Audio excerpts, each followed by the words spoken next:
안녕하세요, 박감자입니다. 오늘은 스위스 체르마트에 갔던 이야기를 해볼까 합니다. 저는 밀라노에서 기차를 타고 이동을 했고요.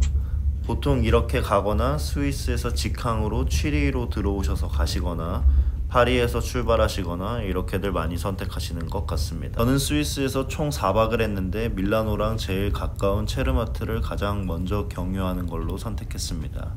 단순히 가장 가까워서 체르마트를 선택했다기보다는 전체적인 숙박 가격과 비교를 하면서 일정을 조율했던 것 같습니다. 거리상으로는 체르마트가 밀라노에서 더 가깝긴 하지만 조금 돌아오는 감이 있고, 결국 스위스의 교통은 중간에 인터라켄을 경유하는 경우가 많기 때문에 인터라켄을 먼저 찍으시고 베이스를 정하신 다음에 주변 도시를 구경하시는 것도 좋은 방법인 것 같습니다.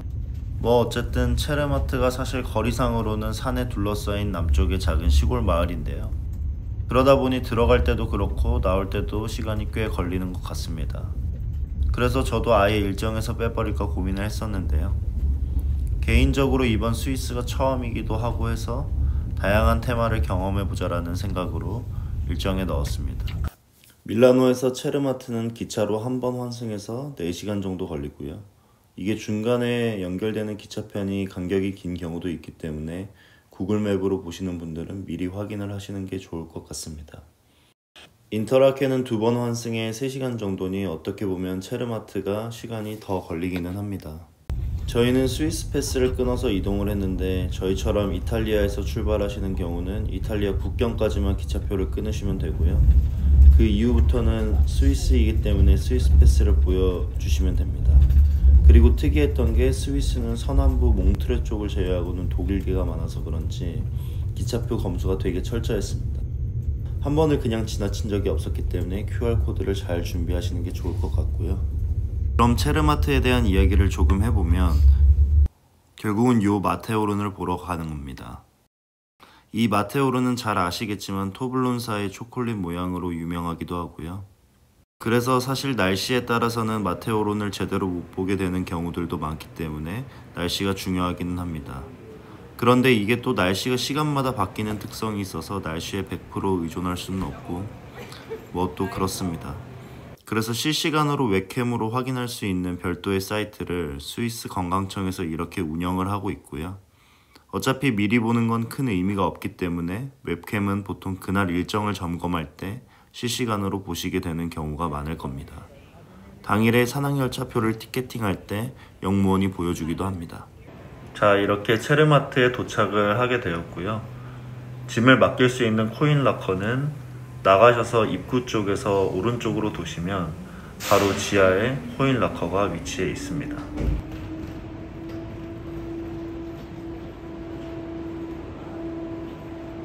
이른 아침에 출발을 했더니 딱 낮 정도가 되었습니다. 이미 열차를 타고 오면서도 경관을 많이 봤지만 스위스가 처음이라 그런지 감탄하기 바빴습니다. 악명 높은 스위스 물가 때문에 점심은 다들 많이 아시는 쿤마트에서 해결했고요. 체르마트 쿤마트는 마을 크기치고 다양한 물건들이 정말 크게 많이 진열되어 있었습니다. 저희는 닭다리랑 가볍게 피자를 사서 벤치에 앉아서 먹고 마을길을 따라 구경을 했습니다.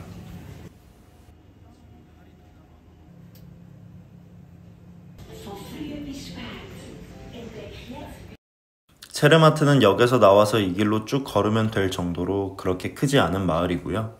걸어서 20분 정도면 다 둘러볼 수 있었습니다. 그리고 이 마을은 청정지역이라 내연기관차가 들어올 수 없다고 하니 혹시 렌트하시는 분들은 참고하시면 좋을 것 같습니다. 여러모로 많이 귀찮긴 한데 그러니 이런 자연 경관을 지킬 수 있는 건가 이런 생각도 들기도 하고 우리나라랑 비교해보기도 하고 그랬던 것 같습니다. 그리고 고르노그라트로 가시는 산악열차는 역 앞에서 바로 보이시는 저 건물을 따라가시면 됩니다. 이 거리에 보시는 것처럼 다양한 명품 샵들, 시계 샵들이 많이 있었습니다. 길을 쭉 따라 걸으시다 한번 꺾게 되면 마테오른을 가장 잘 전망할 수 있는 첫 번째 포인트인 다리가 하나 나오게 되고요. 여기서 마테오른을 구경하면서 한번 사진 찍고 이렇게 좀 시간을 보내고 가면 좋을 것 같습니다.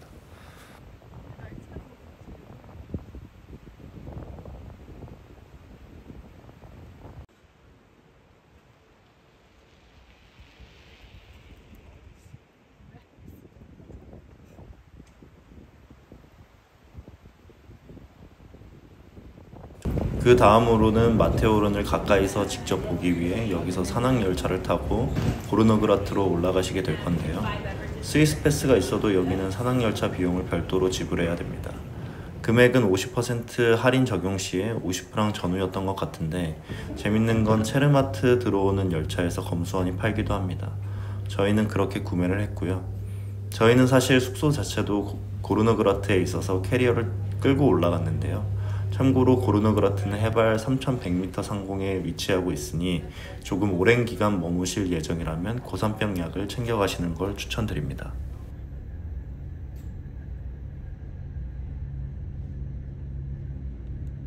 두세 개 역을 거쳐서 중간에 스키어들도 만나고 계속해서 올라가고요. 스위스에 존재하는 일부 다른 열차나 곤돌라는 동계까지는 운영 안 하는 경우도 있는데, 고르노그라트 산악열차는 철도를 톱니로 어떻게 만들어서인가 연중 무휴로 운영된다고 하더라고요. 저는 개인적으로 스키를 잘 타지는 못하는데 여기서는 나중에 배워서 한번 와보고 싶다라는 생각이 들 정도였습니다. 그렇게 고르노그라트까지 계속해서 올라가고요. 고르노그라트까지 올라가는 데는 30분 정도가 소요됩니다.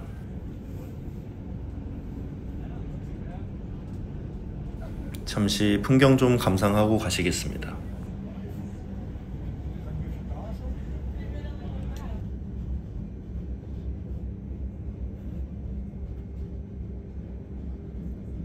참고로 산악열차 팁을 드리자면, 올라가실 때 오른편에 앉는 거를 추천드립니다. 오른편에 앉으면 마테오른 뷰를 보시면서 계속해서 올라가실 수 있게 되고요. 자, 이렇게 고르노그라트에 도착했습니다. 고르노그라트가 이 열차의 종점이고요. 제가 굳이 이 숙소를 예약한 이유는 고르노그라트에서 보는 밤하늘을 보기 위해서였고요. 또 별도의 별을 관측할 수 있는 시설이 호텔에 있어서 때를 잘 맞춰 가시면 매우 아름다운 밤하늘의 별들을 보실 수 있으실 겁니다.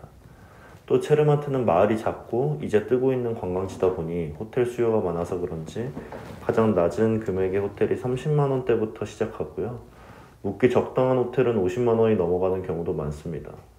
그리고 3100콜룸 고르노그라트 호텔은 아침 저녁 식사가 포함된 금액이라 그런 것들을 고려하면 나쁘지 않겠다는 생각이 들었습니다. 저는 그 당시 70만 원이 조금 안 되는 금액에 예약을 했던 걸로 기억합니다. 체크인을 하는 리셉션도 매우 작고 직원분도 한 분이 계시고요. 그렇지만 이렇게 호텔 밖으로 잠깐만 나가도 엄청난 마테오른 뷰를 보실 수 있습니다.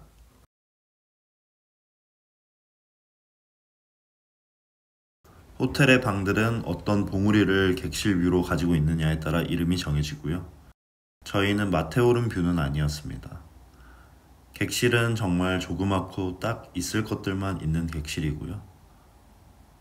욕실도 되게 작은 사이즈입니다. 침대가 있고 조그마한 삼성 TV가 있었습니다. 그렇지만 뷰 자체는 마테오른 뷰가 아님에도 정말 계속해서 감탄이 나오는 그런 뷰였습니다.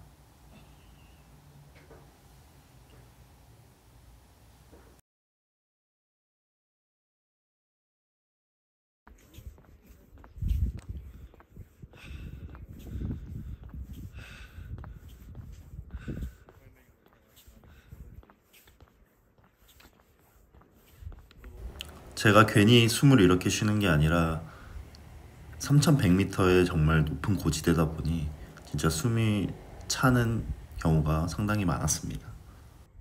말씀드렸던 고산병 약을 꼭 챙겨 오시길 추천드리고요. 스위스 현지 약국에서도 팔기는 하지만 가급적이면 국내에서 이비인후과 처방을 통해 받아오시거나 급하게 챙기시는 분들은 공항 약국에서도 판매하고 있으니 참고하시기 바랍니다.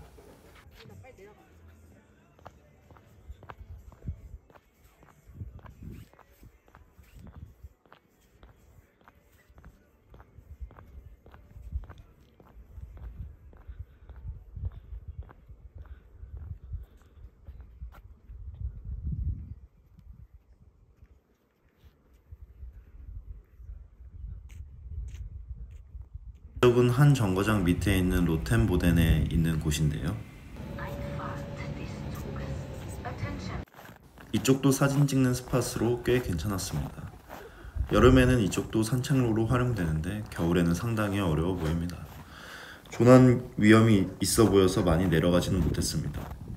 여기서 한 가지 주의사항을 말씀드리면 고르너그라트로 가는 산악열차는 양방향 1회씩만 탈 수 있기 때문에 만약 로텐보덴으로 내려오셨다가 다시 올라가는 경우라면 카드 인식이 되지 않습니다. 때문에 중간에 들르실 계획이라면 한 번에 한 방향 루트씩 짜서 이동하시길 추천드립니다.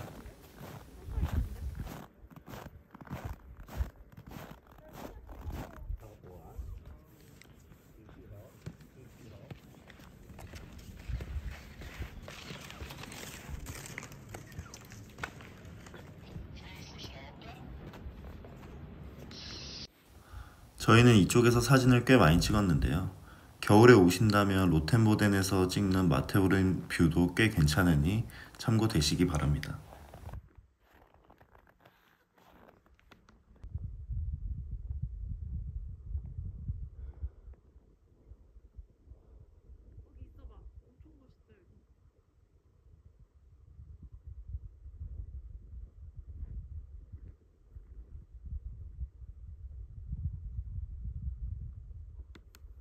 저희는 태극기도 챙겨왔었는데요. 이 태극기가 인터라켄에서 상당히 큰 인기를 끌었었습니다. 자세한 얘기는 인터라켄 편에서 다시 말씀드리도록 하겠습니다. 그럼 마지막으로 뷰를 감상하시고 가시겠습니다.